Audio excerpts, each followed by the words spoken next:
Hello everyone welcome back to another class. तो पिले गत क्लास रे मु जो भलिया गत वीडियो रे जो भलिया मु पिले यूनिट 3 रो इंपोर्टेंट क्वेश्चन किछि पिले तम सहित शेयर करथिली मैथमेटिकल फिजिक्स रो। तो एटा लास्ट यूनिट पिले देखो 4 नंबर यूनिट रो किछि इंपोर्टेंट क्वेश्चन पिले हम आलोचना करिया। तो देखो सब बेले जो भलिया मु कहूछि आगो पीडीएफ लेखिवो वीडियो सब देखिवो तापर एती क्वेश्चन को घरे बस के प्रैक्टिस कर दबो हला। प्रैक्टिस करी जदी पारिबो मते व्हाट्सएप रे पिले पठेइ दबो मु देखि देई प्रैक्टिस हेइ गला बोली। तो एती प्रैक्टिस आगो पढ़ी सारला पर कि ही एगुडा प्रैक्टिस पिले करिवो किंतु एती प्रैक्टिस जदी अदेखा निर्भुल भाव में कर दउछ डेफिनेटली बहुत भलो रिजल्ट पिले हबो। तो देखो solve Laplace equation in Cartesian coordinate system पिले कार्टेशियन कोऑर्डिनेट सिस्टम रे पिले लाप्लास इक्वेशन को सॉल्व करिया पई कहिछि। खाली कोन कार्टेशियन ए यूनिट रे जहा अछि जति लाप्लास इक्वेशन सॉल्व अछि सबुडा सब करियो पिले।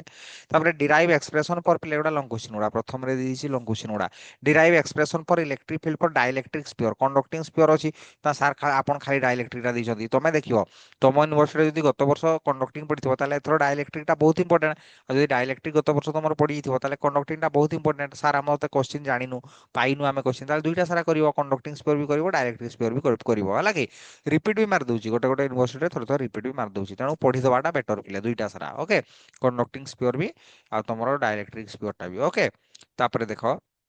हଉଛି आंसर ऑल क्वेश्चन पिले गुडा आउ टिके छोट क्वेश्चन गुडा जो एटा यूनिट 4 टा बहुत छोटटा चाहे सब गुडा भी कर दे पारियो पिले दुईटा एटा सॉल्व करिया पई कहिछि हला। एटा को दुईटा सॉल्व करिया पई करिवो वेरिएबल सेपरेबल मेथड रे यार भी सॉल्यूशन टा पिले जति खाता रे सब कराई छै हला। Write down Laplace equation Poisson equation heat equation and wave equation एगुडा को पिले लिखिबो राइट डाउन माने सबले राइट डाउन माने जस्ट लिखि दबो हला। डिराइव माने सबले डेरिवेशन पिले करिवो कैलकुलेट माने कैलकुलेशन करिवो डिराइव डेरिवेशन करिवो सब बेले मन रखिबो डिराइव डिड्यूस ऑब्टेन प्रूव एगुडा माने सब लॉन्ग क्वेश्चन पिले हला। तो ठीक अछि याकू भलो भाबरे पिले छोटो यूनिट ता याकू भलो भाबरे पिले प्रैक्टिस कर दियो। प्रैक्टिस करके मते पिले लेखिकी पठाओ डेफिनेटली रिजल्ट बहुत भलो हो पिले। खाली तमरो व्यस्त होई कि मु 26 तारिख एग्जाम जो मान कर तांको पई सिलेक्शन क्वेश्चन टा दे दीची एटा ही समान रहियो पिले परे मु दिए न देबी किछि क्वेश्चन आलोचना पिले करेबी हला। तो जार एग्जाम पिले लेटर अछि जुलाई मास बा अगस्त मास किंतु 26 तारिख जार एग्जाम अछि भी टोटाली कोनोसी टेंशन नाही मु कहि दीची मेथड एई नोट एई वीडियो देखि कि पिला हमर टॉपर होचंदी एई नोट एई वीडियो हला कि नुआ वीडियो भी नुह जो पुराना गुडा अछि से पुराना वीडियो रे ही टॉपर पिले हेचंदी चलित वर्ष टॉपर हेचंदी। तो कथा होचे या जे नोट को भलो भाबरे लेखो वीडियो को भलो भाबरे देखो देखि सारला परे एती क्वेश्चन पिले अदेखा प्रैक्टिस कर दबो जदी कर देलो ताले एग्जाम रे पूरा छिनचतर करिवो पूरा 100 रे तुमे खेल करिवो मु निश्चिंत रे रहिबी तुमे डेफिनेटली खेल करिवो आहो जदी एई क्वेश्चन गुडा देखि कि जाई कि सेठी खाता रे प्रैक्टिस करिवो ताल तो से माने पास करि जिवो हला फर्स्ट डिवीजन भी हेइ जिवो किंतु तुमे कहबो 90% नंबर रखिबी से भलिया कि हो सिलेक्शन क्वेश्चन को देखि कि जे कि नोट रे पढिबी मु से भलिया नुह से भलिया हले पास करि जिवो फर्स्ट डिवीजन भी हेइ जिवो भाग्य बोल थिले फर्स्ट डिवीजन भी हेइ जिवो। किंतु 80% 92% 93% पिला रखुचंदी ना फिजिक्स मानस रखुचंदी पिला 90 90% एबव रे बहुत पिला रखुचंदी हला कि तेणु से भलिया होबनी से भलिया रखिया पई हले जो मेथड मु कहूची आगो नोट लिखिबो तापर वीडियो को देखिबो तापर एती क्वेश्चन को प्रैक्टिस कर दबो देखा जदी हेइ गला ताले तुमे डेफिनेटली 90% मार्क डेफिनेटली क्रॉस करिवो ठीक अछि। तो एडा प्ले सरीगला मैथमेटिकल फिजिक्स रो चारिटा सारा यूनिट रो मु देई देली सिलेक्टेड क्वेश्चन बा मोस्ट इंपोर्टेंट क्वेश्चन बा प्रैक्टिस पई क्वेश्चन तुमे कहि परिवो। जदी मैथमेटिकल तमरो इलेक्ट्रिसिटी मैग्नेटिज्म टा दरकार अछि मते टिके प्ले मेसेज कर दबो नहले मु ट्राई करके प्ले देई देबी ओके। तो देखा हो प्ले नेक्स्ट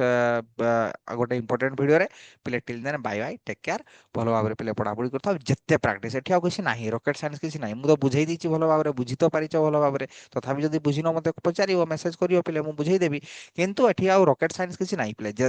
मु बुझे वांस बुझी गला परे जेत्ते लेखा पड़े दिस्ता दिस्ता कागज आनी पले खाली लेखि जाओ प्रैक्टिस कर जाओ मु कहूची पिला किछि नाही जेत्ती की पढा आइछि जेत्ती की खाता रे अछि सफिशिएंट पिले सफिशिएंट गोटे गोटे फार्मूला रे मु केते केते प्रॉब्लम करिछि तमे निजे कहलो यूनिट 4 रो वेरिएबल सेपरेबल मेथड रे पिले केते गुडा इंटीग्रेशन पिले करा आइछि बुझि बुझ ना तेनो एती प्रैक्टिस कर दियो सफिशिएंट पिले हिजबटा खाली एई सेमेस्टर बोली नाही सब सेमेस्टर पई मु पिले कहि दोजी। आ मैथमेटिकल फिजिक्स रे कोन की माने क्वेश्चन को